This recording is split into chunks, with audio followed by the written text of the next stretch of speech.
Hello বন্ধুরা, কেমন আছেন আপনারা? এই গরমে যা হাঁসফাঁসানি অবস্থা, বাড়িতে বসে বসে আর ভালো লাগছিল না। তাই ভাবলাম একটু ঘুরে আসি।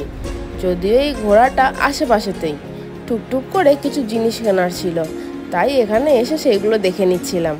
আর সেই সব কেনাকাটার পর আমরা সোজা চলে গেছিলাম গঙ্গার ঠান্ডা ঠান্ডা হাওয়া খেতে।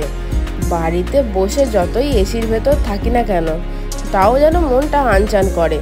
যা গরম পড়েছে, এর থেকে বাইরে বসে গঙ্গার হাওয়াটা যেন আমার কাছে অনেক তৃপ্তির।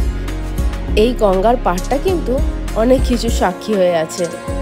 মনে করুন কারোর মনটা কোনো একটা বিষয় নিয়ে খুব খারাপ, তখন কিন্তু এই গঙ্গার পাড়টাই তাকে শান্তি দেবে। আবার মনে করুন বন্ধুদের মধ্যে কোনো একটা আড্ডা হবে, সেইটা কিন্তু এই গঙ্গার পাড় ছাড়া একদম অসম্পূর্ণ। মাঝে মাঝে নিজেদের মানুষগুলোকে নিয়ে এই গঙ্গার পাড়ে এসে একটু কথা বললে যেন মনটা হালকা হয়ে যায়।